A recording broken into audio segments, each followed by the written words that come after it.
today we continue about apogamy. In the last class we studied aposphory. Today we will talk about apogamy.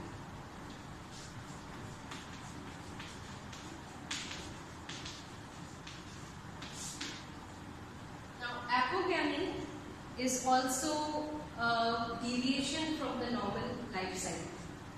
As we know that the main plant body is sporophytic in pteridophytes, and there is alternation of generation between the sporophytic and the gametophytic plant body.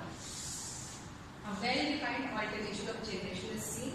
The sporophytic plant body is diploid and the gametophytic plant body is haploid.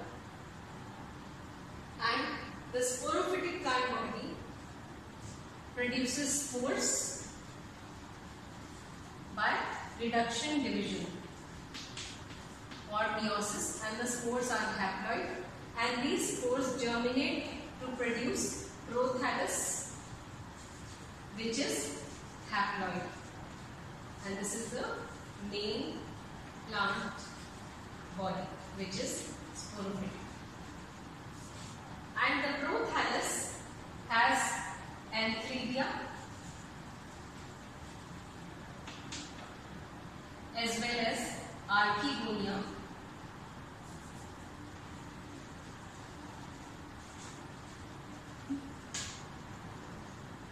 it bears antheridia and archegonia again, which are haploid, and the archegonia produce the egg cell and antheridia produce the male gametes or antherozoid, which is again haploid, and these two fuse together by the process of fertilization to produce a diploid zygote. The zygote undergoes several divisions to form the multicellular embryo, and the embryo is further matured into the main plant body or the sporophyte. So what happens is, in apogamy, the prothallus is haploid and it should produce male and female gametes in the archegonia and antheridia to fertilize into the zygote. So when this gametophyte is unable to produce male or female gametes by some particular method, or if male and female gametes are produced but they cannot fertilize to produce a zygote, a diploid zygote, in that case the sporophyte which is formed is haploid. So instead of a diploid sporophyte, if a haploid sporophyte is produced, then the process is known as apogamy, and in short we can call it the abnormal activity of gametophyte, because the normal activity would be formation and fusion of gametes by sexual reproduction, but the abnormal method is either there will be no fusion of gametes and there will be no sexual function at all. So absence of sexual function of the gametophyte to produce a diploid sporophyte, and instead a haploid sporophyte is produced, is known as apogamy. This apogamy was first discovered in 1874 by Farlow in Pteris praetica. But the term apogamy, this term was given by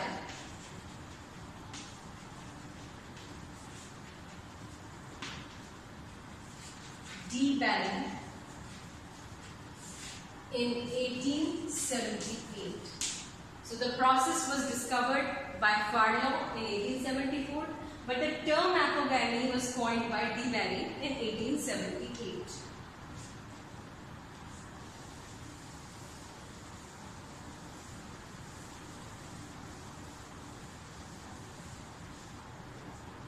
So how does apogamy take place? It takes place by budding in prothalli. Naturally, it takes place by budding in prothalli, so that the sporophyte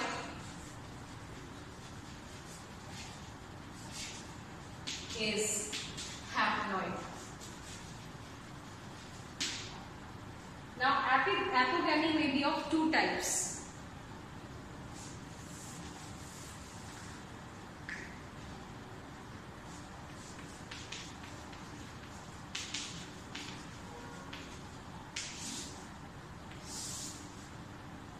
Obligate and facultative.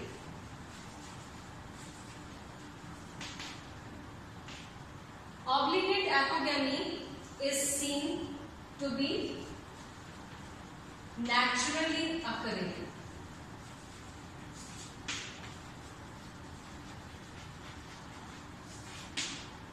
It has been seen in more than 50 fern species. Examples are Bryopteris, Adiantum, Pteris, Osmunda, Asplenium. In so many genera it has been observed. In obligate apogamy, what happens is that either one or both types of gametes are non-functional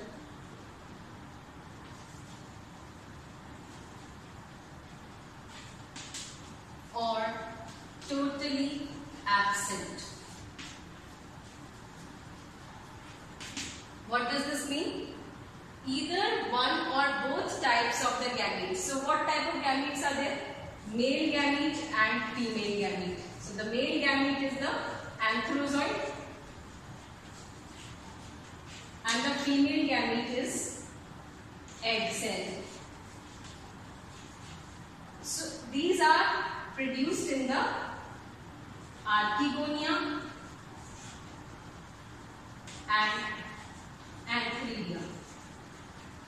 So either one of these, either the Antheridia or the Archegonia, or both of the Antheridia and Archegonia are non-functional, or we can say that one of these, either Archegonia or Antheridia, are totally absent in the prothallus. So this is the prothallus. You know the structure of the prothallus. It is a heart-shaped thalloid structure, green, photosynthetic, and it has got an apical notch. It is a cushioned structure, flat, dorsiventrally flattened, and near the notch, Antheridia or Archegonia are present.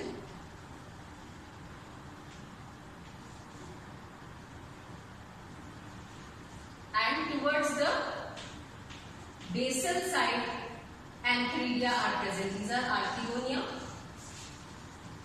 and these are Antheridia. So we can say one of these things, one of these organs, either the Archegonia are absent or the Antheridia are absent. The other thing we may say is one of them, both are present but one is non-functional. So they can either be non-functional or they can be totally absent. In that case, apogamy is known as obligate type. The second type is facultative apogamy. In facultative apogamy, both Antheridia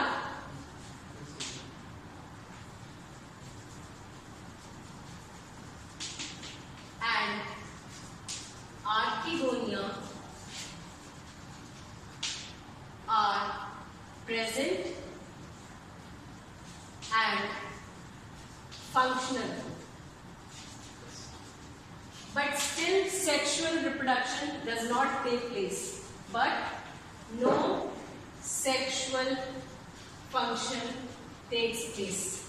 And because of absence of sexual function, the prothallus, the tissues of the prothallus, by some budding or some other method, they produce a haploid sporophyte. So this is known as facultative type of apogamy. It can also be known as induced, because it can be induced artificially by several processes. So in the next class, we will study about the types of induced apogamy and the factors responsible for apogamy. Thank you.